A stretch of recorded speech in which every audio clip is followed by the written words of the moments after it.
Hey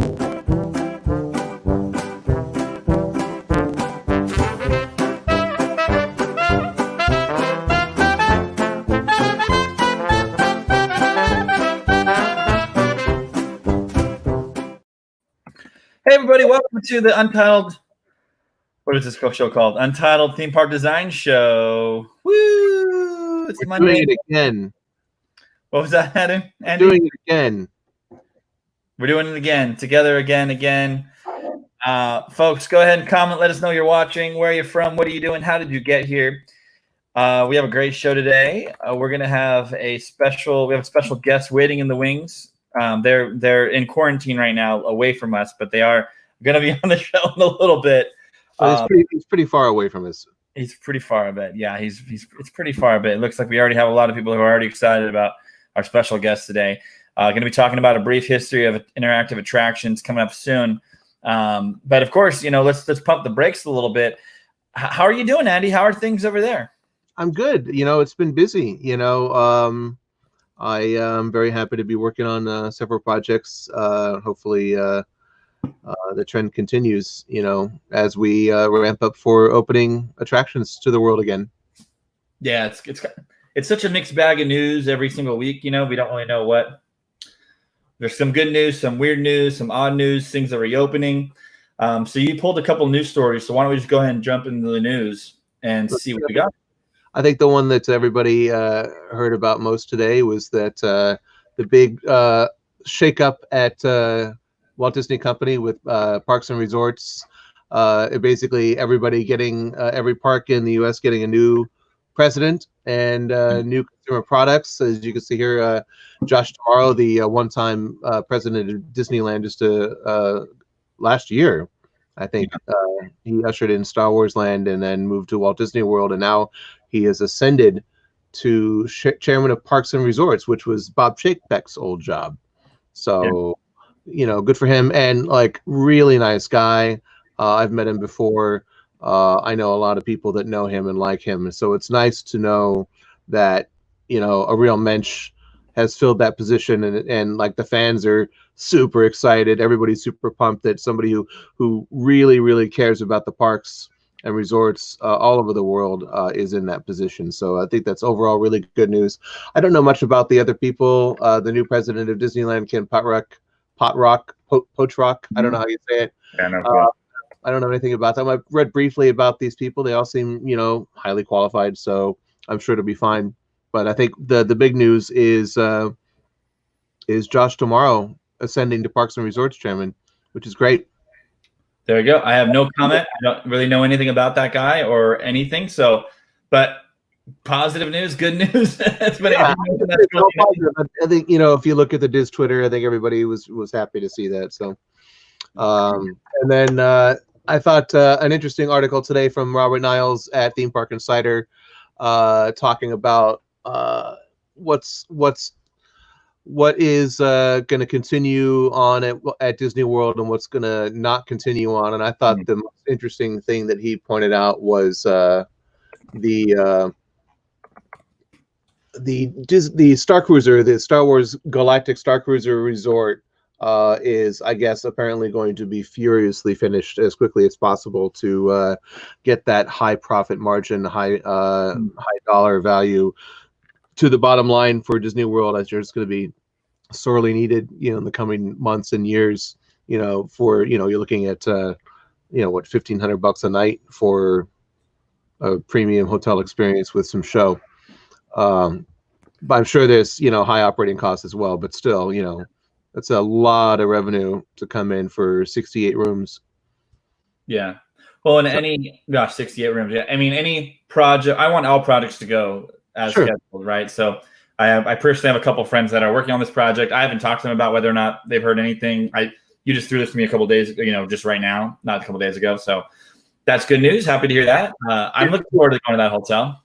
Yeah, I will absolutely go. I'll definitely save up to go there. I mean, I think that's that sort of immersive level of immersive experience is part of the future of our industry. The boutique, high level, high dollar experience. Yeah. Any other news stories that you have? I have a couple other ones. No, go ahead. So we know that City Walk reopened in Orlando, Yeah. and Disney Springs opened in May 20th. So that's like Wednesday. It's reopening. So I was following this closely, and there was it seemed like what happened is there was like an initial rush of people. I was following it pretty closely on Twitter. It seemed what reportedly happened is that there was some team members that all kind of want to go there to rope drop the first thing, and then after that it was very sparse. And I kind of figured that would be the case. So I'm not going there. I'm not feel like I'm cooped up. So I've been doing takeout when necessary. I actually went to the store for the first time ever in 2 months and went into it. So that was like my first time doing that. Wow. Weekend. Yeah. So I'm not clamoring to go to Disney Springs or to City Walk, but if people are, that's great. Apparently, if it's safe to do so, which, we've talked about this before on the show, which is, outside environments where you're not cooped up with people, social distancing, everyone's wearing a mask so that they're not spreading germs if they're, not symptomatic or asymptomatic. This is kind of how we know Disney was going to test the waters. And, I really wanted Disney to require mask and temperature scanning so they could set that precedent now. And logistically, and they did work out the kinks. And City Walk was the first one to do it, to say they were doing it, or Universal. So it's been interesting to see, what who's taking the lead doing what and how they're reacting differently to the situation. So I'll be watching, the Twitter sphere to see how the reopening goes. And if we keep seeing a drop in cases in Orange County, Florida, we're pretty low here. So if there's not a second wave, people are going to feel more and more comfortable to go out into these settings in a safe environment. We had gyms that reopened today. I personally think that theme parks are a lot safer to go to than a gym because of the certain tight. That's my opinion. People aren't here for my opinions on things. Well, actually, they are. But I did a little Twitter poll today about. Let me pull it up. Can you stall for a second? I'll pull up my little Twitter poll. We can see what the audience said. People said. No, I agree. As much as I totally agree that gyms are way grosser than theme parks. Yeah, everybody's breathing hard and sweating and everybody's like getting bodily fluids on machines of all kinds, and it's just like I thought they were gross to begin with, and now it's just like danger gross. Yeah, so we have. I did a poll. What is riskier? Say what you want about reopening things, but can we all agree that the risk of cross contamination at a gym is way higher than at a theme park? 55%, or almost 66% said gyms are riskier, and then 40% said both equally risky, and then 4.4% thought that theme parks are riskier. So, really, what's interesting is I was talking about this today. What they're saying is, or what prolonged exposure in tight quarters, meaning if you're sitting in a booth and right behind you is somebody who's sneezing and spreading the airborne, and over 20, 30 minutes, that's quick. If somebody sneezes and you're just walking by them in an outside environment, the risk is very low. So that's why a theme park outdoor environment, even one where you're very limited in your contact, maybe it's not as bad as, let's just say, a barbershop. You're sitting there for 25, 30 minutes to get your hair done. There's one person who's sitting next to you. Like that's the kind of thing that we really need to be honing in on. And it seems like they want small businesses to reopen. But like for me, like based on what we're seeing, that seems like a high risk situation. So I don't know. There's no easy answers, but I am happy to see that that they're reopening and getting their strategy going. And I want to say that like I'm happy they're reopening in due time. I'm not trying to rush things reopening, but if the data and they're clear to reopen, that's good to see that they're doing that. If anybody wants to chime in the comment about the reopening at Disney Springs and City Walk, please feel free. We'll gladly chat about it. But that's the big news about that. And sorry, go ahead, Andy. I was going to say, if I lived in Florida, I mean, I don't think I would be clamoring to go to Disney Springs or City Walk. I mean, it's just like, it would almost be like a tease. It's like you can walk right up to the gates of the parks you want to go to. but not go in them. It's just kind of like it's like would I go to downtown Disney in Anaheim? No, there's like literally no reason for me to go there. It's like yeah, it's just not appealing. Well, and here's the deal. They've started to. We're in phase 1 where restaurants can reopen and people can go out there. If people want to do that, that's great. That's their prerogative. But as we know, and what's going to be the real thing to watch out for is there are people aren't coming to Orlando right now. So the amount of people that usually go to Disney Springs are tourists. A lot of them are tourists. Mass majority are tourists. Disney Springs has more people that go to it a year than Magic Kingdom Park. So really? that is a true statement. So wow. Yeah. So they I mean, when you think about it, their length of stay is 3 hours, but it's a high turnover. And people will go there for a half day, right? They'll do it and all that.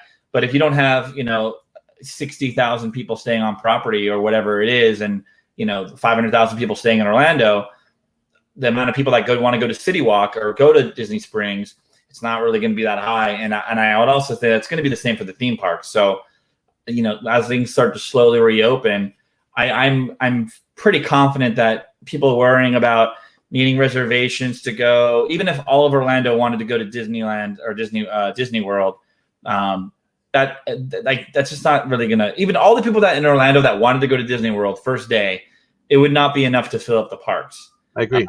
There's so many logistics and demand issues that we have until travel starts to pick up and people feel safe to go on planes, and it's going to be a while before that happens. What else you got? Any other news? I think that's it. I mean, yeah. I mean, it's been interesting to watch from afar the reopening of those facilities down there, and just the demand and lack of demand, and just the sort of like everybody's kind of just sitting there eating popcorn, watching the feeds.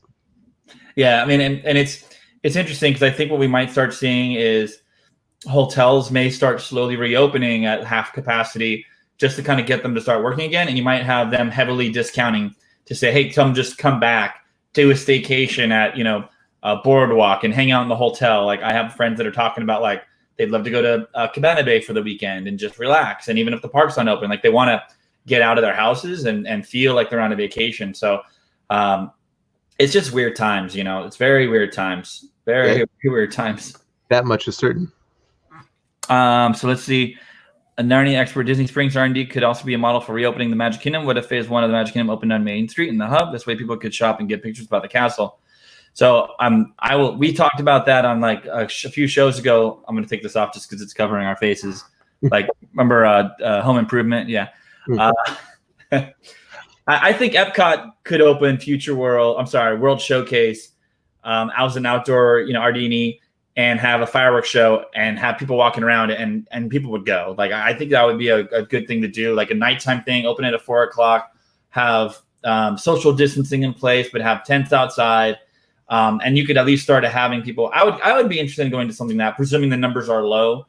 But I don't know. I don't know what people are going to be interested in doing. I saw a photo of the street, Universal's Hollywood Boulevard, going down, and it looked empty. I'm like, well, why not just open the park and let people walk around and go to a restaurant, even if the attractions aren't open? What's the harm? There's a couple gates to let people in. So I'm not sure how much testing is going to go on. Like, I think they're really looking at, do they have enough people coming to Orlando to fill up the parks, and how are they going to handle that? And it's going to be very interesting. And did you see the disclaimer on the sandwich board that Disney's put up at Disney Springs? Let me see if I can find a picture of that. This big old like legal disclaimer at the entrance to Disney Springs. I know that they had one that was like, coming in here at your own risk, basically, all that good stuff. Yeah. Oh, here we go. Robin Niles. Oh yeah. So I'll put it up on here.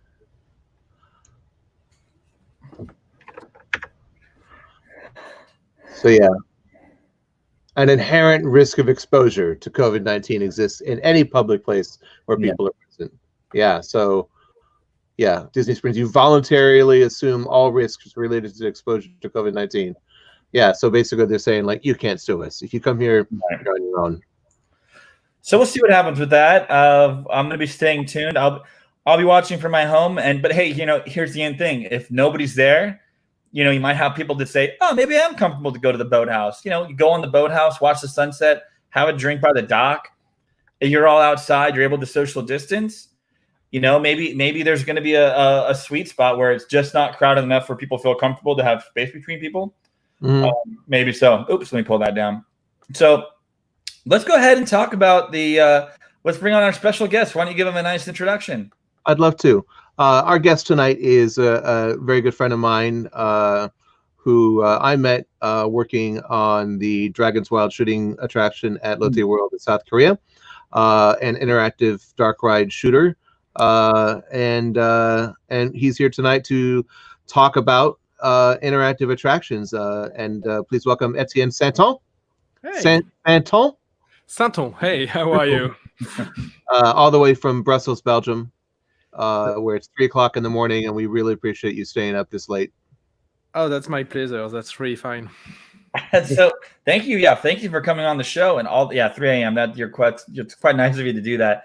So why don't you introduce yourself? Can you give us a little bit of your history and how you got to where you are? How did you get to be staying up till 3 o'clock to come on a live stream?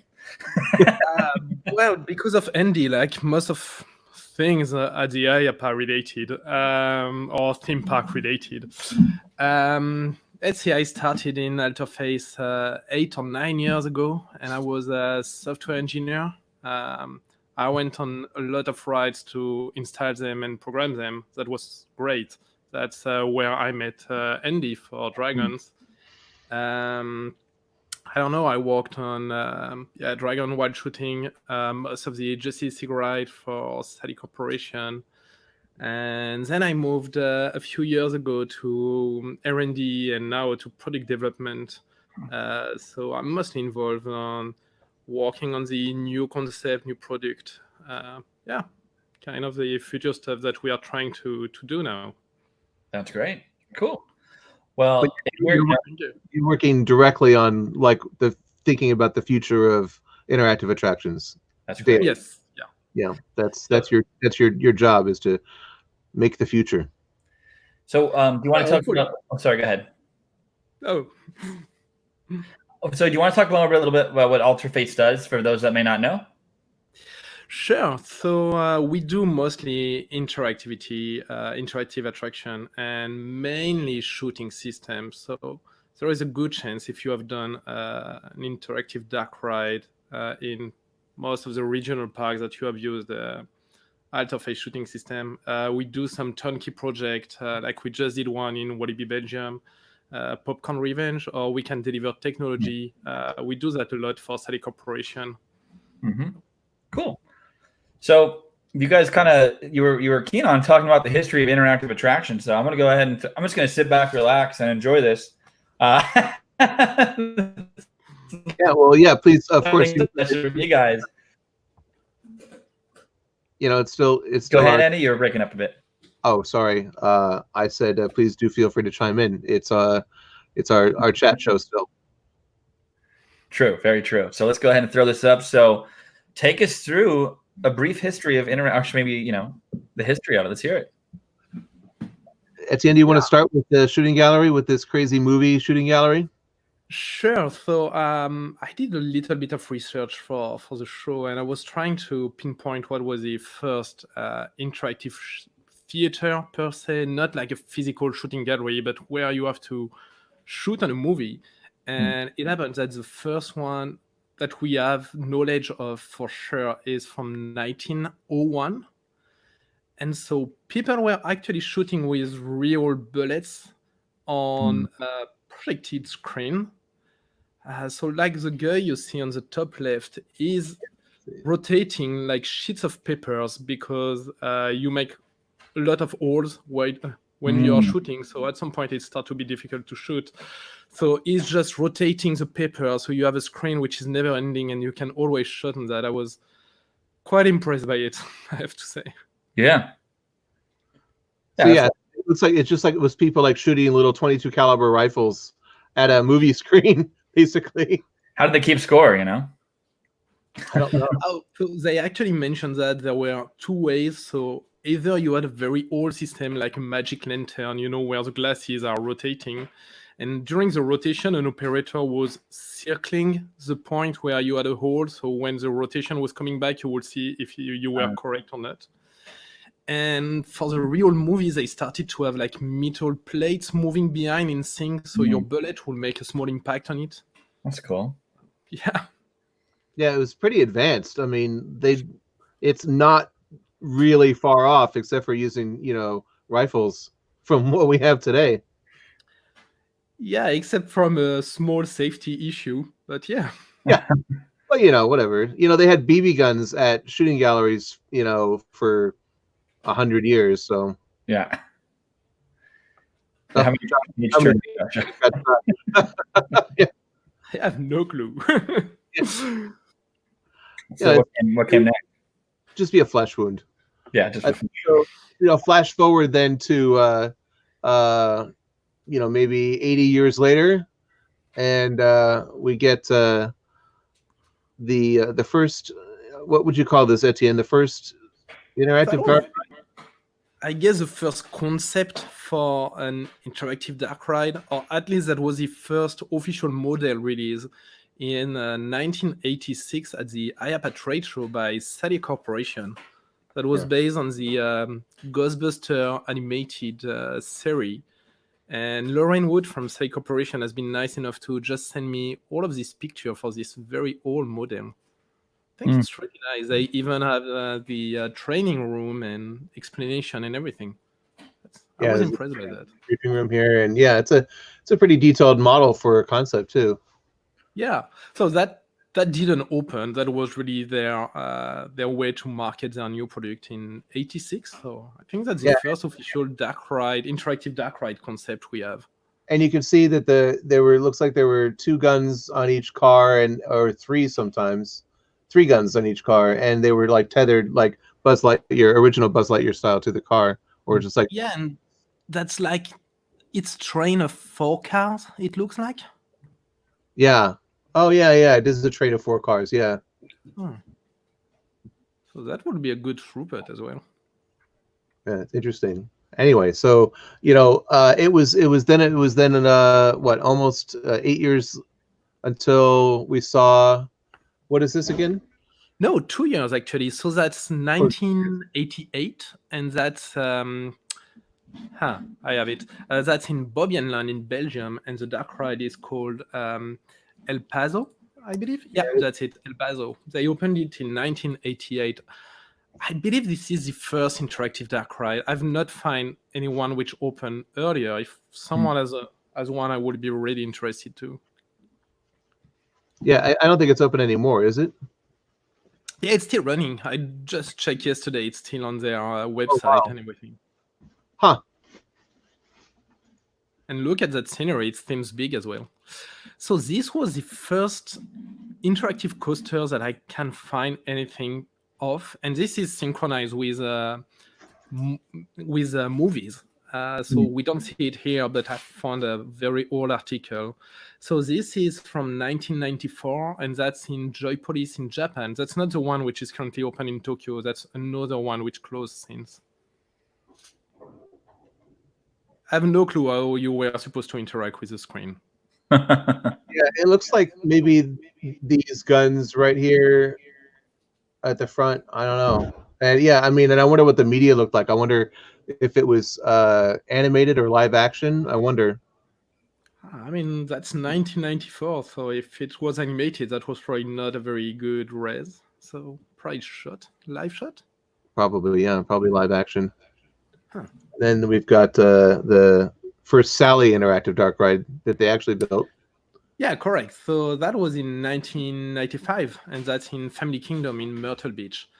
So I think this is the first regional theme park in US to have an interactive dark ride, and that's probably the beginning of the modern area of interactive dark ride, what we call now interactive dark ride.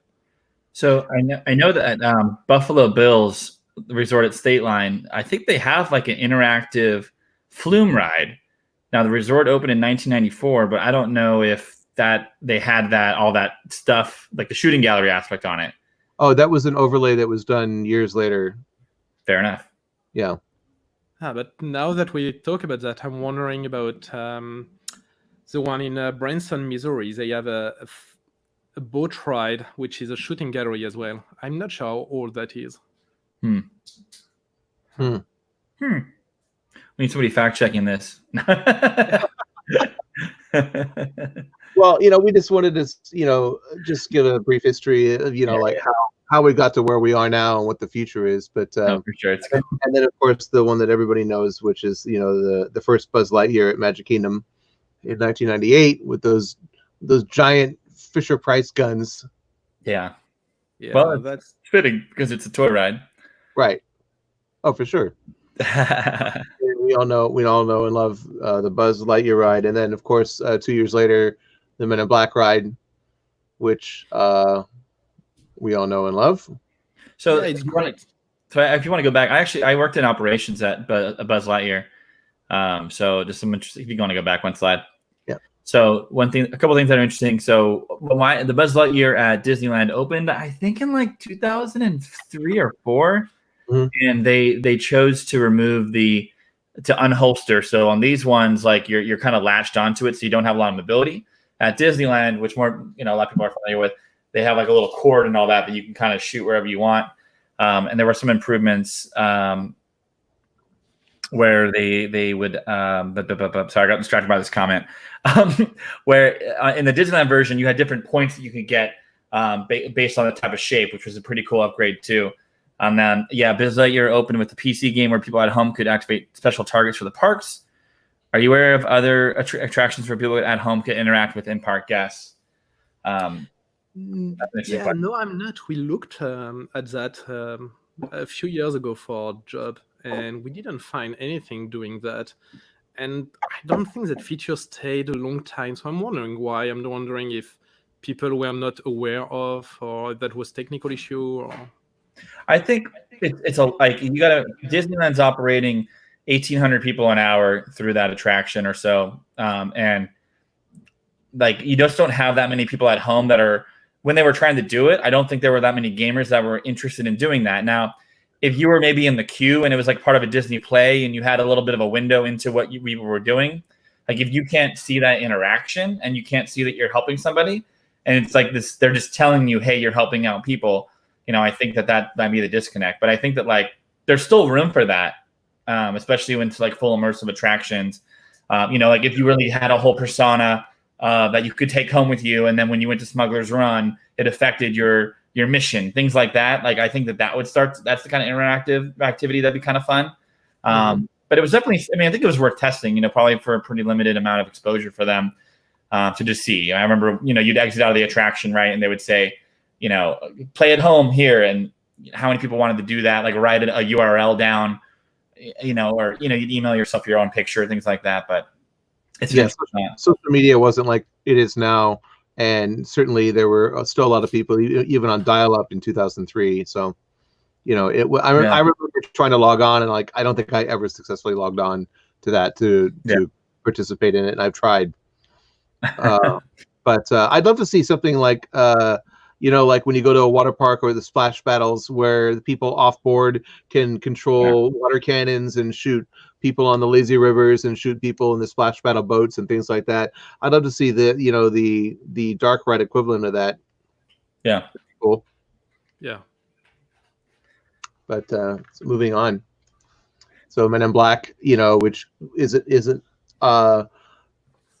technically much different from Buzz Lightyear. I think to me the great thing they introduced with Men in Black was that you don't have any visible target. That's not like all this ring of LEDs that you have to target. And that's the first time that shooting system was integrated in the story. And that's a big improvement. Yeah. That's true. It's on the characters and stuff. And the elaborate story and pre-show and setup and queue they did for it is pretty spectacular. So we did a whole Foamer-based live show with Dave Cobb. So if anybody wants more information about that, go ahead and go into our archives, wherever, file it on our YouTube or on the to see that. And he also did his own live stream, which was really fun. So if you like Men in Black, it's 20th anniversary, check it out. It was a good show. Cool. Yeah. And then this is what is this? This is the Basilic, isn't it? No, Labyrinth of the Minotaur. That's right. Yeah, that's right. Terra Mítica in Spain. It opened in 2000, and that's another ride by Sally Corporation. What's interesting to me is this is a trackless interactive dark ride in 2000, which is very early. That's the year Winnie the Pooh opened, I believe. Around that time. So that's probably the first trackless interactive dark ride, and I think this was the first ETF trackless dark ride as well at the time. Did you guys work on that? No. We started to work with Sally when Sally introduced shooting on screens. Everything which is not with screens, they have their own technology for that. Oh, okay. Yeah, that's a very nice ride. It's still running, still operating. The sceneries are huge. That's a great ride to do. Yeah, I looked at the YouTube video. It looked like a lot of fun. It looks like a lot of fun. And I mean, for the year 2000, the computer generated media is not really terrible. Brief research says the Flooded Mind opened in 1986. 1968. Oh, 1968. Oops. Yeah, but I don't think it was like a shooting gallery then, was it? Do you think the shooting is on overlay? Well, I'm going to move on. When you talk about the next slide, I'll do some research. Oh, there's the layout for the. Oh no, this is the Tutankhamun. Yeah, this is fun. I had the chance to go on this last year when I was out in Belgium, working with you guys, and boy, this is a fun ride. It's a classic dark ride. Yeah. That's. I think Patrick, you are the one who mentioned on Twitter that really attraction design was an evolution process, and that is a direct evolution from the previous one, because this is the trackless one, but you can see the end here. That's a little maze. That's because you have different ending depending of the score you did. So you have 3 different ending depending of what you did. And I think that's the first dark ride which did that. That's probably still one of the only one to do it. Yeah. That's I cool. guess everyone will do that by swapping the media content now. Right. Yeah, they actually went on a different ride path. Yeah. It was really cool. I was really pleasantly surprised by that. It was a lot of fun. Yeah, and they actually did a big refurbishment last year, so it's in a very good state now if you want to do it. Was that before or after I was there? Just before, actually. You went there a few weeks after. And now we have Desperados. Yeah, that's the first interactive theater delivered by Alterface, actually. That's how the company started really in theme park. I think this is the first time you had media interactive content with shooting on screens. Like no real bullet like on the first example we had. This one opened in 2006. It's actually in Bobby Island. That's the same park we mentioned for the first interactive dark ride. So it's kind of interesting because, like, at some point when you think of an interactive dark ride and maybe like an environment like this for inner theater, you kind of have to start thinking about arcade games, and how the larger arcade games got, like, it starts to be almost like the same hardware and software that are used to do it, just different applications for it. It is not the same software, actually. Well, not software, but yeah. But but really that was a limitation. Like the arcade system, you cannot scale that too much, and that was the biggest limitation. And I think that's the first time it has been solved. Now there are plenty of companies doing stuff like that with different technology, but I think the first time was this one, 2006. Cool. That's a fun group experience. And of course, Midway Mania in Walt Disney Resort, Disneyland Resort. Sorry, I'm juggling multiple screens here. Solly Dark Ride chiming in. The three multiple endings. Cool. Yeah, Toy Story Mania is probably the first interactive dark ride shooting on screen, and I mean only screens. That's still one of the best examples of a game dark ride. Yeah, I mean, Etienne, you and I were talking when we were preparing this. Your distinction, the important distinction between the game interactive rides and the story interactive rides. You want to talk about that a little bit? Yeah, sure. Since years working on interactive dark ride, I'm now convinced that you have two good type of interactive dark rides which are different. It's either a game ride, like the big arcade experience on a track, basically. What is Toy Story Mania?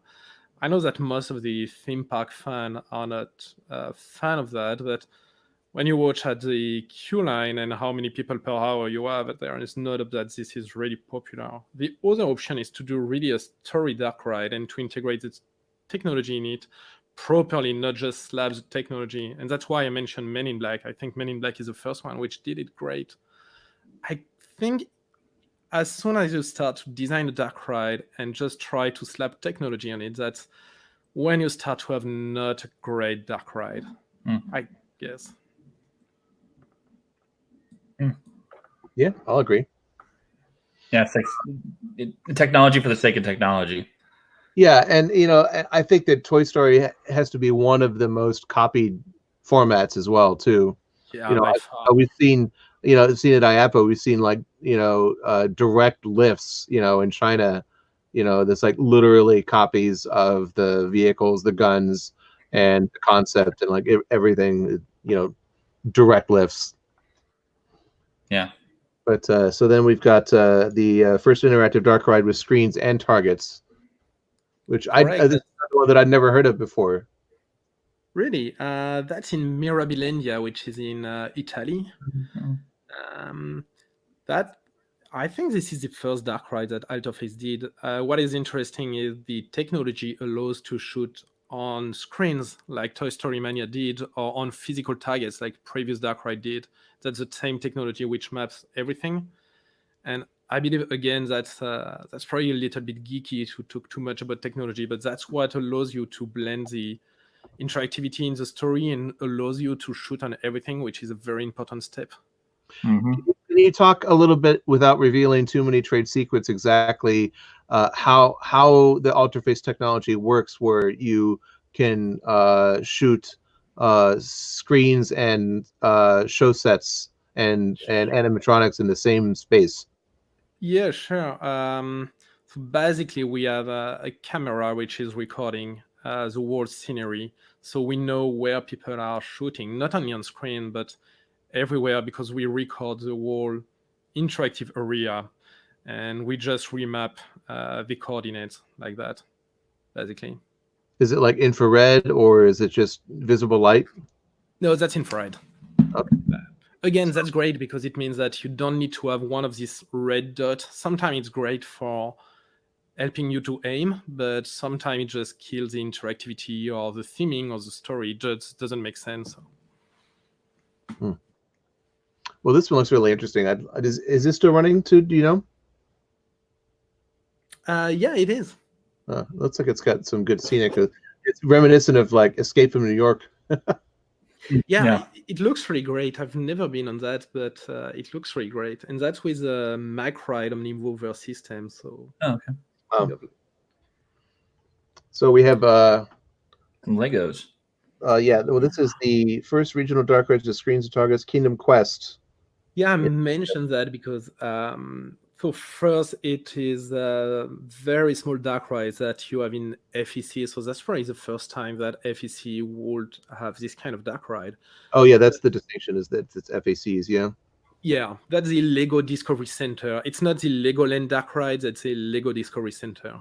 That's just one of those like really quick, like little like out and back kind of rides, right? It's like, maybe 5,000 square feet or like 1,000 square meters. Probably you have 4 screens. That's a very quick ride. It's a nice ride. That's something you will not expect in an FEC, but That's quick. Yeah. Yeah, that's cool. What is amazing to me is this dark ride has been duplicated 23 times right now. And Wow. we are still doing some of those. So I did a little bit of research. It looks like interactive dark ride tends to be very duplicated. There are 5 Buzz Lightyear, 23 Kingdom Quest, the Boo Blaster from Salicorp. I've counted 8 or 9 depending on the version you have. There are 3 Toy Story Mania, the Legoland, the basic dark ride. You have 5 of them, 7 Justice League, and 6 Ninjago. And I'm not sure exactly why. I guess that's development cost or something like that. Yeah. Yeah, I mean, it makes sense to that it would be easily repeatable, or there's a lot of incentive to repeat them because you spend a lot of money up front developing the media, and getting the technology and everything to work together, and then it's fairly easy to just build a show building or adapt a show building and just use the media that you've already got, especially if it's a screen-based interactive attraction. So, yeah, I mean, it makes a lot of sense that that's the way it is. Well, they're highly rewritable, and they're competitive, highly rewritable, because every experience is different. You can get better and better when you go on it. So they're one of the most popular rides in the park. Yeah, it's like everybody replays their favorite video games. So Yeah. why not re-ride your favorite interactive ride? I mean, I still enjoy going on Toy Story Midway Mania occasionally when I can stand and wait in line for an hour. Yeah. Cool. What do we got next? Let's see. We got. This is the first motion-based interactive dark ride. Yeah, correct. That's Huntic in Rainbow Magic Land. It's in Italy again, and this one opened in 2011. That's with a Chinese manufacturer for the motion-based vehicle. I didn't find the name of them, and I was impressed by when I looked at the layout. That's a very big dark ride as well. Yeah. So, this one is still running as well, if you are curious. Yeah, it looks like that. It looks like the same motion-based dark ride as we had at on the Dragons ride in Qingdao at the Wanda Movie Park. Looks really similar to that one. Huh. Interesting. Huh. Anyway, so then we got, of course, your pride and joy and Sally's pride and joy, the Justice League attractions all over Six Flags parks.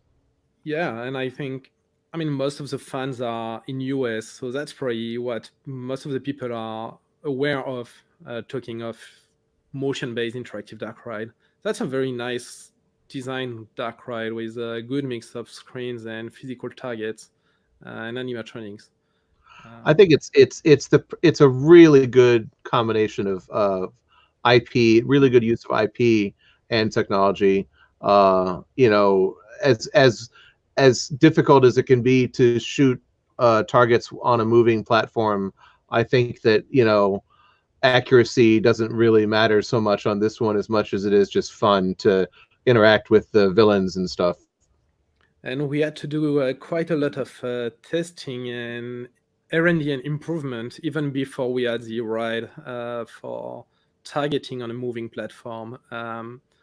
We did quite a lot on our side. Oceaneering helped us with the movement, and Pure Imagination, the studio who did the media, did a lot on their side. Like sometimes the laser is going to correct a little bit its trajectory for you. It's kind of stuff like that. So yeah, that was an interesting a project to work on, and really I'm impressed that Sally and Six Flags tried to do that. I don't think anyone could have guessed that Six Flags would start to have 7 of this ride. Yeah. Well, that was the thing, is everyone kind of kept saying, Six Flags is great for coasters, but I wish they had a dark ride, or they had more of it. And then they kind of put several of these throughout their parks, and it's a goof, it's fun, and it's it's a pretty high caliber ride, but that you sometimes you might necessarily think that Six Flags is more of a coaster and a flat ride park. So when I went on this, I've been on a couple of them. It was a pleasant surprise. It was cool. Great. Yeah, they were a lot of fun. I really had fun. I was fortunate to go to the premiere with you guys. Oh, cool.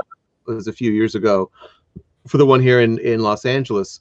And boy, it's a fun ride. I mean, Yeah. it's not. I mean, and it's of a quality, like you said, it's a caliber that I was really impressed with for Six Flags. You know, and good on them for coming out of the gate with the dark ride this good. Yeah, Yeah, absolutely. and you went on the Magic Mountain one, which is the improved version. They added quite a lot of stuff for Magic Mountain because they were very conscious that in California you have so much good dark ride that they needed to do even more than what they needed on the other one. That's impressive call from the industry. Yeah. Yeah, no, it was really cool. Really, really great job. And then this is one of my favorite rides from the last couple of years. This is Mayhem at Warner Brothers World Abu Dhabi. This is one of the few attractions at the park that I didn't work on at all. There was this one and Scooby-Doo and Tom and Jerry. I worked a little bit on all the other attractions in some form or another. But so I went on this when I got there for the grand opening. I went on this completely cold.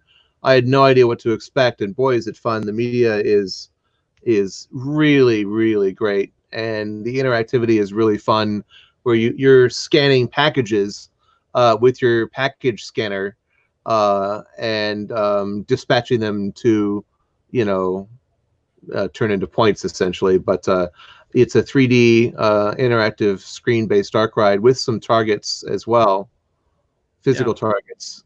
But the thing that was really impressive was the quality of the 3D and the integration of the 3D into the environments was just really, really well done. I liked it a lot. Cool. And actually, as much as I say that trying to have a story and slap interactivity on it is not going to work, and you need to decide interactive game or story, this one is actually the first example of a very good mix that I've seen. It has a story which is strong enough that you know why you are moving from a place to another. You have a good pre-show explaining why you are doing delivery, and it's very fun. And at the same time, that's a very gamey ride, and it works well. That's the first time I've seen it is really fun. It is very much of a game too. You know, you basically gamifies package delivery. Yeah. You know, but in a really fun, cartoony way, and I recommend everybody check it out if you can. Yeah, that was a great Thinkwell design. That's yeah, and I think shout out to is it Lou or Carl that did the music for that? But I know John Baker did the mix, and boy, does it sound great! Good job, John, if you're watching. So, this is fun. I didn't even know that this existed. Isn't this across the street at Yas Waterworld? Yeah, it is. That's in Abu Dhabi as well. Yeah. Literally across the parking lot from Warner Brothers Abu Dhabi. Yeah. I didn't even know that they had this Splash Battle coaster. It looks so fun. It looks like fun, yeah. I didn't get the chance to be on it. I didn't get the chance to visit Abu Dhabi except for work. But so basically, you can shoot. So you see people have guns fixed on the side of the car, and they can shoot and target. And from what I understand, that will trigger water effect. And in the big barrel over them, they have a reserve of water which can open as well. Remember, this is in a water park. Oh, so you can you can shoot other cars from your car and cause the barrel to drop water, or people off board can shoot the barrels? Yeah, I think that's people on off-board. Yeah, I don't think you can shoot with another car. That's off-board targets and people off-board. Yeah. So they had this in the 2000s. I think there was one called like Roller Soaker. Maybe I forget. There was one at Hershey Park, and then one at one of the King's parks, Paramount Parks. It was themed to Nickelodeon. So you could drop water down on people, and then they could shoot water up at you. So that may be the next generation of that, but it's really bad capacity. So it's used very sparingly. Also, I don't know, like, you know, sitting in like what must be like the warm crotch water at the in the bucket seats, like you sit down. So I see Patrick loves water parks. I do. Any active water slides? I saw an app of Whitewater had some slideboarding game concepts. Has this been implemented anywhere yet? Yeah, like the one with the buttons on the slide that you're on. Yeah, I'm pretty sure they have, and I think that they. I think like I would look for cruise ships if they've done it. It would be something like on a cruise ship, and I think potentially at the H2O Margaritaville Park. I think that's what it's called. Like it's like the high tech park. That's where I would guess it would be. But I'm not 100% sure on that. But what do you guys think? I mean, I'm not sure if there's any slides about that, but what do you think about interactive games on slides? I don't think we touched on that, but I haven't been on one, but I've seen the demos at IAPA, and it looks like a lot of fun. Yeah, you mean the one with when you have to press button, basically a reverse Guitar Hero where you are moving through the slide, and yeah, that sounds very fun. And it seems kind of like an attraction that you'd want to do where you're almost like on a cruise ship where you're kind of hanging out for days at a time, and you can kind of come back frequently. And that's kind of what I think that's a good place, or like at a resort. Water park, I mean, it's kind of interesting to think, would you have it at a water park where people capacity is low and you want people to keep going over and over again? It's interesting, but they're, I applaud Whitewater West. They're, and ProSlide too. They're always trying to innovate and come up with something new. Yeah. I mean, it looks really cool. I look forward to trying it eventually. So what do we got next on the docket here? Yes. The Wonder Mountain Guardian. Yeah, I've never been on this one. I'm not sure if you had the chance to. I haven't. No, but I'm aware of it. Triotech. Yeah, that's a Triotech dark ride coaster with a drop at the end, which is probably a first as well. Canada's Wonderland that replaced one of the iconic ride, which was in the center of the park in that big mountain. So again, we mentioned Six Flags buying Justice League rides, but Cedar Fair tried to buy interactive dark ride as well. So that was an impressive move. At some point, apparently the whole company wanted to have all their interactive dark rides. So you started to have a lot of new stuff, which is great. And when you say when you say drop, like it was a vertical free fall, yes, kind of like Hagrid's has. Spoiler alert, which is really compelling and fun. And Verbolten has on a roller coaster. Yeah, see the layout on the left. That why it's here. I believe. Yeah, this would drop right there. Yeah, that's how you can have the lift, and everything after that will be flat. Then you have the drop, and you are basically at station level again. So that's a big finale. So. Yeah, cool. Probably should have mentioned that it was a big spoiler, but. And then we talked about the Splash Battle as an interactive ride, where you're shooting targets and each other and people off borders shooting you as well. I think one of the best examples of this is the Huckleberry Finn or Tom Sawyer themed one at the Hatfields and the Tom Sawyer themed one at Silver Dollar City in Branson. That's super fun. Great queue, great storytelling.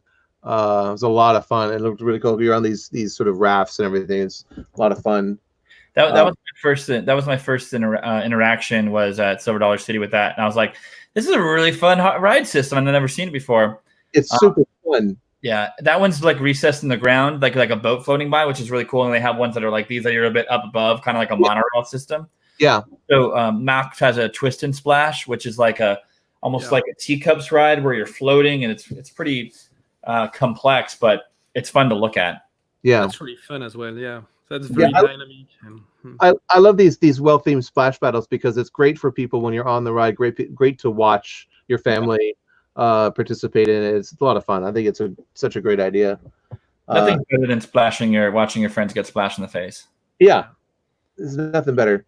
Then we wanted to talk about these new gestural rides, where you interact with the media and the environment purely with gestures, like in a Xbox 360 or Wii kind of way. Etienne, you want to talk about this a little bit? Yeah, I can talk a little bit about that, but I didn't get on the ride, actually. I need to go there. I know they had a big demo at the IAPA a few years ago. I was not able to sneak in. But so, yeah, you have a motion sensor which just tracks your hand and allows you to interact with the screen. So it is great in the sense that you don't have any device, which I guess right now is great because you don't have to clean anything or you don't need gloves like they did in Shanghai. and you point at the screen. That said, I'm not sure if some have opened which are not Ninjago right. So I'm wondering why. What will be the reason why people are not investing in that? But sometimes markets just take time to invest in new things. So that may be the reason. And one thing that's interesting about this like hands-free technology is that for a lot of different IP holders, their family kids brands, and so just that act of shooting something is a bit of a hurdle. So you see Toy Story Mania, you're shooting balls and things, which isn't violent. Here, you have ninja moves, which is it's just people doing family-oriented things as opposed to, shooting guns and killing things and all that. And I believe, I don't know. I think Spider-Man might be taking a couple cues from this, but I don't know if that's announced or if I just heard whispers of it or not, but I think it's supposed to be like that, where you're shooting things. Yeah, you use a flinging gesture to fling the web, I guess. Yeah, I think I'm looking forward to seeing how that works for sure. Very curious, because the big challenge here is how do you explain to people what they can do and help them to interact. That's why so many parks goes with just a gun pointing, because that's very intuitive and easy, where just waving your hand over can be difficult. But Disney has always done a lot of R&D and has always been very efficient with helping guests to understand what they need to do. So I'm very curious to see what they will do. Yeah. Yeah, we'll see. And it's the first, one of the first ground up domestic Marvel attractions that they've done. That wasn't a, rollover, do-over like Tower of Terror, which is interesting. Yeah. I think. Yeah. So then we wanted to touch briefly on the kind of interactive theaters with the Vactors, virtual actors, and CG generated content and stuff. That very successful SpongeBob show that you guys in Super 78 did. Yeah, well, it's I kind of was thinking the history of interaction with you say CGI here, but this really goes to old, you can go like Knott's Berry Farm in Silver Dollar City, where they might have just an old man sitting there, like a mannequin that you get to talk to. That's like the sheriff, and it's somebody sitting behind the curtain that's talking to you. That's a very primitive version of this. And then I know the first thing that Disney did was the Stitch experience, where it was one-on-one. I believe it was an Interventions, and it was just you and a couple people were talking to Stitch via phone call. Then they kind of scaled that up, right, to do Turtle Talk, which was with a few more people, or a lot more people, more of a 30 to 40 to 50 people in a room. Then they did Monsters Inc. Laugh Floor, which is similar technology but on a grander scale. And then, of course, at Nickelodeon with Super 78 and Cimex iWorks, we did. I worked on this as a project coordinator with Zane Yench, and we did the SpongeBob SubPants adventure and Moody Gardens. This attraction was it was so well done. It belonged at a Universal Park, but it happened to be at in the middle of Galveston, Texas, at this aquarium complex. But it had multiple story branching. It had canned segments and a whole storyline to it, and it was super fun. I worked on another attraction, a 3D, 4D theater for the Hershey Chocolate Factory tour in Pennsylvania, where we had a interactive Vactor in a 3D, 4D show theater environment that was really cool. They had the live actor. They had several live actors. It was Reese, Hershey, and Kiss. All had actors, and that was a really cool thing too. So running? Huh? Is that still running? I don't think so. I think it's been replaced. Yeah.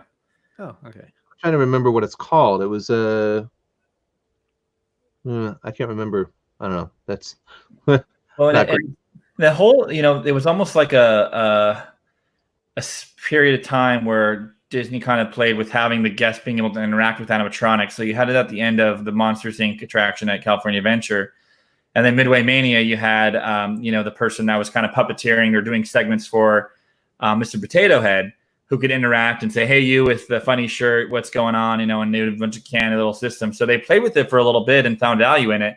And then it feels like they just kind of faded away a little bit, unfortunately. Yeah, I think that people, it doesn't have a great repeatability because people see through it really quickly, and you can see the repeated phrases and stuff like that, and then it's so easy to automate that and cut costs and not have the actors anymore. Yeah. Just put it in auto the mode. one Universal just did at Volcano Bay is really nice. Oh yeah, that was really great. Yeah, that one's fun. That's a lot more, I think, personal. It's a smaller group. I mean, Yeah. and it's quite obviously like the voice of the actor, and it's not somebody triggering phrases. Mm-hmm. Yes. Yeah. So, but so interactive theaters, and then live interaction, like up at the Wizarding World of Harry Potter and Ghost Town Live, and the Leonardo Challenge at Tokyo Disney Sea, where you are interacting with actors and cast members as characters, and all the show action stuff at Diagon Alley and Hogwarts and stuff is, I think, some of my favorite kinds of interactive attractions like that. I mean, when they turned the wands on, the interactive wands at the Wizarding World, it was stunning. Yeah. Cool. Yeah, and again, like interactivity, which is not here just as a gimmick, but just to help your story, give life to your environment and credibility to your environment. Like Ghost Town Live is amazing. You have all these places which suddenly feels alive, or just explore the fortress. I'm not sure how many people will just go through the fortress and not even visit it in Tokyo Disney Sea. And thanks to the Leonardo Challenge, at least a little bit of people are trying to visit it and explore. So that's great. I mean, I think one of the most genius things about the interactive wands is that it completely activates the land in a story centric way, where you really do become part of the story, and especially if you've got all the guests that are wearing the robes and the scarves and the hats and all the costume that they buy or bring from home or whatever that Universal encourages, unlike Disney at Star Wars Land, where you can't even wear the costumes you buy, but it activates the land, and suddenly it's full of wizards doing magic right in front of you, and it's incredible, and it's so fun to watch the kids discover that they have these superpowers, and it's just so charming and such a genius way to activate the whole land, and make money at the same time. It's just print money. Yeah, print money. Yeah. It's so genius. It's just it was just like an aha moment. It's just so cool. So just got a couple comments come in about autonomatronics was a buzzword I remember from WDI booth at the D23 Expo. The demo showed an autonomous fortune-telling figure that interacted with guests without any actor involved, and AI will change that soon. So yeah, true. Cool. Yeah, I agree. AI will be good enough in a few years to make believe that there is a real actor behind. Yeah. All right, so let's keep on going. Yeah, so just really quick, we'll wrap up. This was a fun thing that Etienne found, where it's the interactive ramen ride. Oh, this one. Well, we actually did it. That's why I knew about that. That this is one of these rides which could open only in Japan. So that's branded on a brand of instant noodle. So your raft ride looks exactly like this instant noodle cup that you have. And you are in this instant noodle factory where you are trying to get the noodles being done, and a bad guy is trying to stop you from that. So your raft will stop at some point of the ride, and you would have curved screen on top of you, and you will have to press really quickly the button on good timing. So that's a very arcade game on a raft ride. Very Japanese stuff, but it's very popular. It looks fun. It does. Of course, Smuggler's Run at Galaxy's Edge at the Disney parks. I mean, this is such an achievement, a technical achievement in terms of interactive attractions. I mean, story and theming or whatever aside, however you may feel about how it happens, the technology involved with this, with the NVIDIA real-time rendering photoreal scenes and the way you interact with it, with the steering the ship and the engineer and the pilot and all this kind of stuff. I mean, it's just dazzling. Yeah. Really is something. And to be in the cockpit of the Millennium Falcon is just wish fulfillment, like turned up to 11. It's so cool. Yeah, I mean, and it's kind of that whole setup of the attraction, like you kind of don't even know when you're in the queue and you stop being in it and you get on, you don't even know what's going on, and then you're on it and then you're in the cockpit, and like it's pretty genius how they set that entire thing up. And when I first went on it, it just felt like me and my group of 6 were the only people experiencing the attraction. Yeah. And so they did such a fantastic job with it. And I will say what's kind of funny is that I never heard of what coaxium was, and then a couple weeks ago I watched the Solo movie. Yeah. And then I was like, oh, this is actually a thing that is important. And then the whole movie was based off of it. So it kind of brought a little value. But yeah, I mean, the infrastructure here is there for them to do whatever they want, and so it's a really great, 1.0 version of it that we know they're going to expand on, just like they did. Well, I hope they will, but like they clearly set it up where you could have different missions or be harder or less. And it's really great to see that you really interact, you really affect the attraction. Yeah, I agree. But what's so funny about one of the big proponents, one of the big advantages of an interactive attraction is rewritability. And I've been on this probably 10 times, and it doesn't have that high of a rewritability fun factor for me, because you're on rails on the attraction, and there's only so much you can deviate from. It's just like, you can maybe get a little bit better each time, but nothing you can do anything like really dramatic to like change the outcome. I bet you we could get like a Michael Libby on this show and talk about Galaxy's Edge and Smuggler's Run, specifically gamification, and really go into deep on it. So I'm gonna keep it top level for now. But what do you think, Etienne? Have you been on this attraction, or do you have any thoughts about it? Yeah, I've been on that. As Andy says, that's technically impressive. I'm amazed. There is another thing that I was impressed by. That's, to my knowledge, the first ride to give different things to do to different people. Like, you have 3 very different actions and roles, and that's a challenge that we have been fighting since years with that, because it's so difficult to train people. Yeah. And I think they did a good job just giving you the cards with a very small action, and you can discover more by yourself. That was very efficient, and you can have 3 different roles. So that was well done again. Yeah, Mission Space kinds of does it, but it's nowhere near this. Like, it's push a button now and the sound effects goes off, basically, kind of thing. Right. True. And I guess most of the people don't pay attention to that fake interactivity part in Mission Space. Yeah. Because the ride is way much more physical. Yeah. Let's see. I hope so too, Joe. This is a quick picture. These are pictures of the Dragon's Wild Shooting Ride that Etienne and I worked on at Lotte World in Seoul, South Korea. Was it 2013? I think so. Yeah. Yeah. There's a rare picture of me in my big old boots, actually on working. That was such a cute, fun attraction. I remember, like, I was working with Zane at the time, and he was working with us and you guys on that project, and like I would have to like try to schedule conference calls with him working on that attraction while he's in Korea, and it was like a huge pain. Yeah.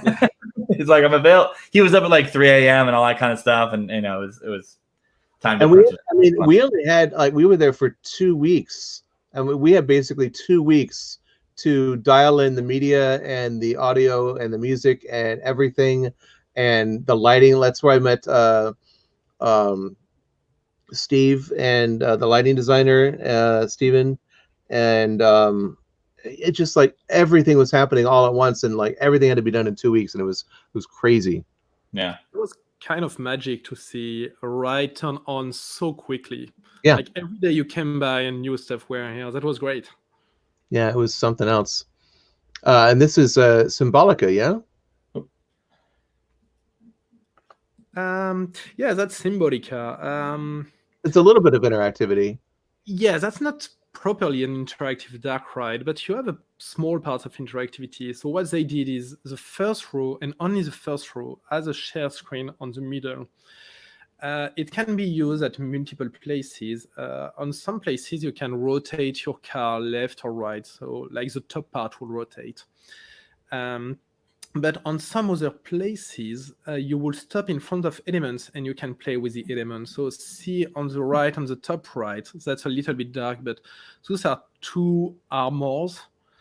And on the bottom, you have the screen which matches this armor, and you can actually make them fight. So when you will press one button, your animatronic will start slowly moving, depending on what you've asked, and you can create a fight between two armors. Another one with a diamond, and the third one is with music, where you can make an organ play. That's nice. That's different. Yeah. Efteling said something interesting about that. One of the big questions was, why do you have screens only on the first row?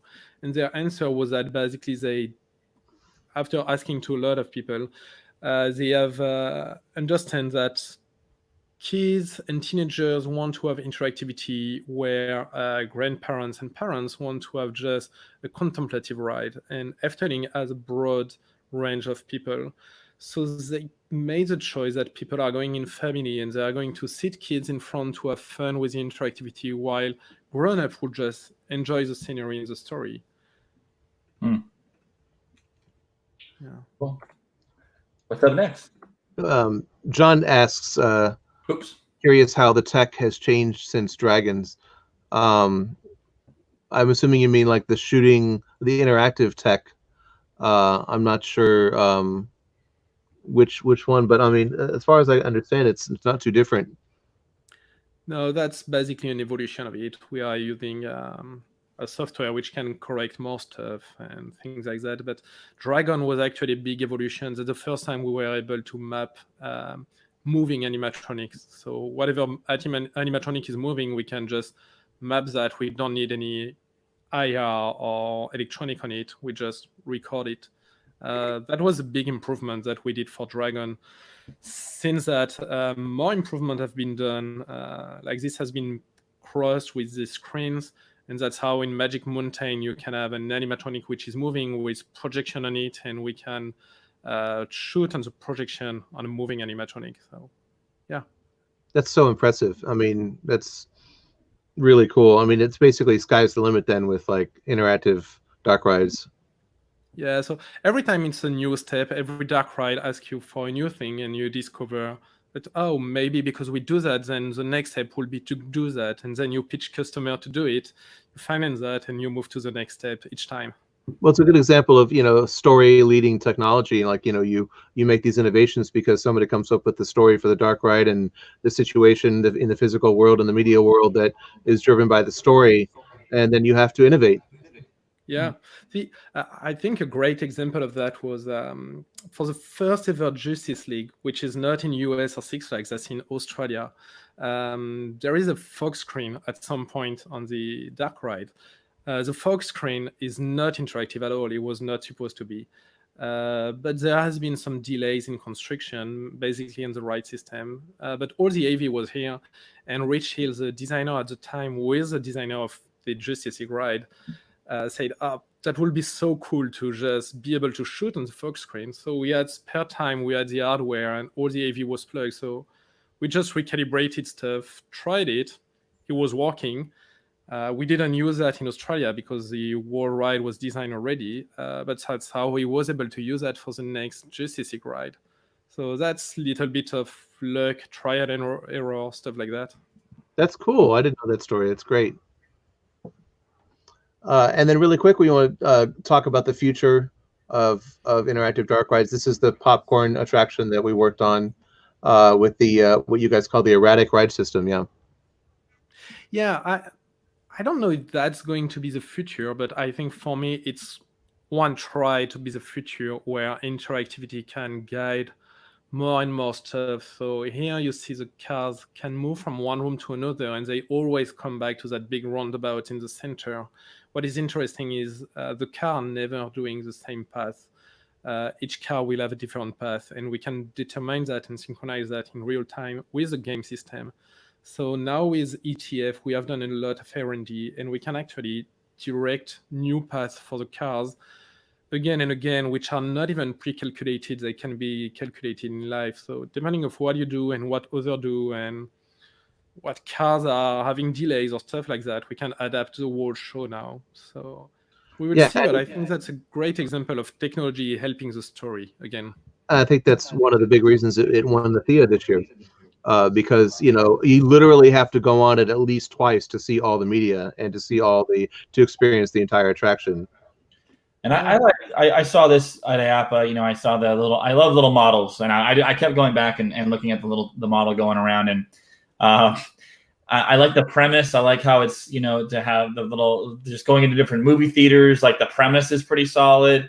There's just a lot to like about this attraction, and I love the fact that you go. I love the thought of going into the same area on a dark ride using the trackless technology, and I think that that's the biggest thing when you go and you want to do a trackless attraction is when they don't utilize that trackless technology, and it's like you spend all this money on a trackless system and you didn't really need it. So I love that you crisscrossing paths, because that's what the fun of it. It's the unexpected nature of it. Yeah, I mean, and then you could see all the other riders, and you're shooting at the TV screens and the projectors in the middle of the room, and there's interactivity, and just you can see each other having fun. It's a lot of fun, and then you split off and have your own adventure, and then you come back in, and then you all go into the finale together. It's such a cute attraction. I mean, you guys did such a great job on it. Thanks. Yeah, the design team and the project manager worked very hard to get that running. That was impressive.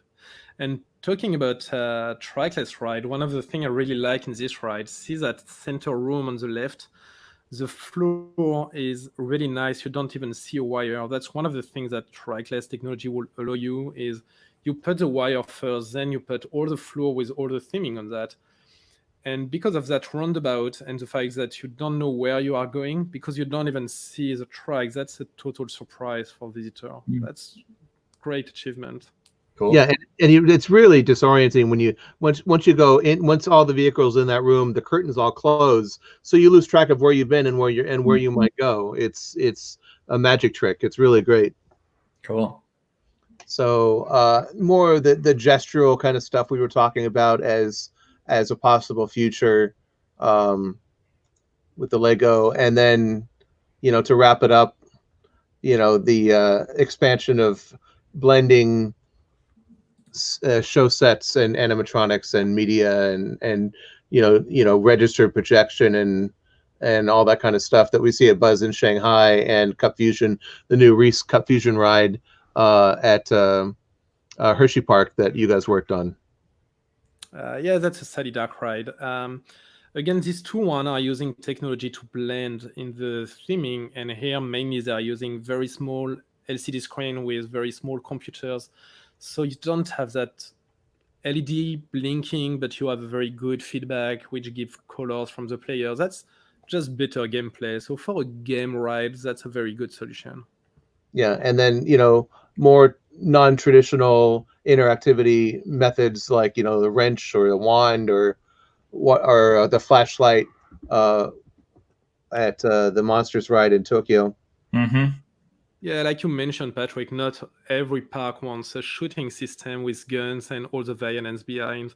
And those are a good example of that. I think Sally did one in Holiday Park where you have to call turkeys in the Thanksgiving land as well. Yeah. Stuff like that. Yeah, I went on that.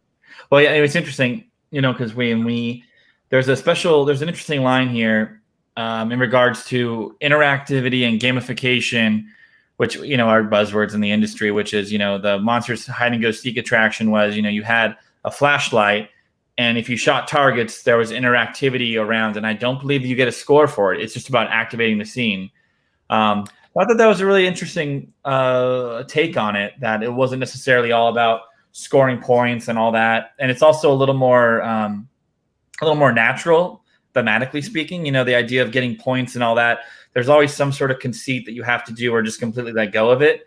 But to say, hey, shoot this flashlight over here and something cool's going to happen because it interacts with the character, that's pretty cool. So Special shout out to those guys. And it was very popular when I went on that attraction. Although every ride at Tokyo Disneyland is popular. It's true. Yeah, the lines I've seen for Soarin' and Midway Mania are just incredible. Like 3 hours, 4 hours. It's like, oh, geez. Well, and I can't believe. I mean, you know, we have 3 Soarin' theaters in Epcot and 3 now Toy Story Mania tracks at Disney Hollywood Studios, and I was very surprised to see that they did not do 3 at Tokyo Disney Sea for those, because the capacity is not as what you'd want. It must have just come down to space. Yeah. Well, any wrap up thoughts about the future of where things are going, guys? Etienne?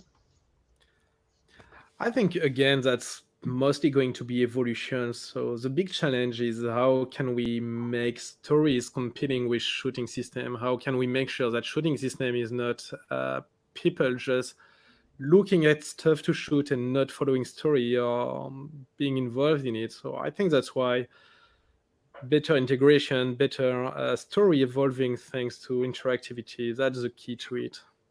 We'll see. Yeah, certainly the technology is there to do pretty much anything you can imagine at this point. Sort of like, you know, visual effects technology, you know, in film and television. It's like basically anything you imagine can be photoreal now. You know, I think that there's technology to do just about anything you can come up with. Yeah, you know, really seamless integration into the seamless integration of technology into a story environment. I mean, look at Smuggler's Run. I mean, you know, there's no gaps really in what you versus what you would want to do versus what you are doing. So we had a quick question come in. Maybe if you want to take that. Oh yeah. A few companies are now delivering very good haptic devices. I guess this is going to be one of the technology evolution where they are going to be integrated in every shooting system for every company, basically from interactivity. I think this, and like it is time now that all the technology are mature, that all the technology are going to be integrated to match the story. Same way we have mentioned that we now have motion-based dark ride with interactivity. I don't see any reason why the motion is not triggered by the interactivity. Like you shoot a barrel, you have a huge explosion, your car should tilt. That's the same thing for haptic. Everything is going to be merged. We just need to have designer who have time to think about that, the company who are willing to pay for a project which would be more expensive because of R&D. You know, like every good project, you need every star to align. Well, and it's kind of interesting when you say that in regards to, you know, the Indiana Jones Adventure, which is like my favorite dark ride. You know, Tony Baxter, you know, the story goes is that he wanted to have a vehicle that would react when you're scared. So almost taking that where if you actually get shot out, that it reacts to you. You know, I think that's and they kind of Alien Attack, Men in Black kind of does that a little bit, where if you get hit, you do spin out of control, which is pretty cool. Right. So for me, for the future of interactive attractions, you know, I envision that in my lifetime, we're going to hopefully or potentially get to a boutique, a park experience that is, I don't want to say Westworld because I know there's negative connotations to that, but all the attractions, everything you're doing is completely immersive, interactive around you, and it's like a living, breathing entity. And it's going to feel a lot more like Smuggler's Run, where everything is seamless and everything's all connected, versus having to kind of come up with different premises to kind of throw on. You know, you might have like an Astro Blaster shotgun or whatnot, or you know, it's going to be a little more seamless with your interactivity. You may go into an attraction and be able to talk to a character, and they say, you might have Dora the Explorer say, where do you want to go today? You say, I want to go here. And you might go into that experience and go to a different location based on that. You know, that's what you select, and how you communicate with the animatronics is where you might go on that ride. Yeah, I think you're right. I think, and to speak to what Etienne said about I think the divide between a game interactive ride and a story interactive ride, I think is going to get wider. You know, like you mentioned, it's going to be either about points or it's going to be about story. Mm-hmm. And I think that the most effective, I think that as the technology kind of evolves and you guys get better and better at making it more seamless, and you're probably it's gonna be great. And I think we're gonna like the idea of what is interactive is gonna keep evolving and change, and it's gonna be a great to continue to be a great tool to help tell stories. And it's cool. Well, that's cool enough as any place to wrap up. Do you have anything to plug? I do want to thank you for like giving a pretty great diverse background. You didn't focus on one company, or you really did you started back at the end of time. So I thought that was really cool for you to do that. Do you want to plug anything of how people can get a hold of you or connect with you? I do have your Twitter handle. Yeah, you can follow my Twitter account. This is that's the one. Correct. Thank you. All right, Andy, how about you? There you go. Yeah, that's my Twitter with my 200 followers. Yeah. And then of course, sorry, go ahead. No, follow me on Twitter. Cool. I'm Patrick at Patrick S. Kling. Follow me on Twitter. Find me on LinkedIn, Patrick Kling. I'm an art director at Nickelodeon. And of course, I'm sure you can, if you want to get people to connect with you on LinkedIn, maybe you do, maybe you don't. To the dozens of people watching. Yeah, sure. Just look for my name and Alterface. You will find me quickly. Cool. Well, thanks everybody for joining. They were a great guest. That was great. I just sat back and didn't do much. That was cool. So I appreciate you coming on the show. And there's a lot of new changes that are going to happen. By the time we're back online next Monday, we'll see what happened with Disney Springs, and I'm sure we'll have a new topic to talk about. If anybody wants to come on the show, send us a note, and we're happy to wrap with you for an hour. Or this is an hour and a half episode, but usually we go an hour. And thank you for staying up so late. I appreciate that. I know that, what is it, 4:30 now for you? Yeah, correct. All right. We'll get some sleep. And thanks for coming on. Thank you for having me. Everybody. Etienne, go ahead and hang on. We're just going to end the show, but go ahead and hang on, okay?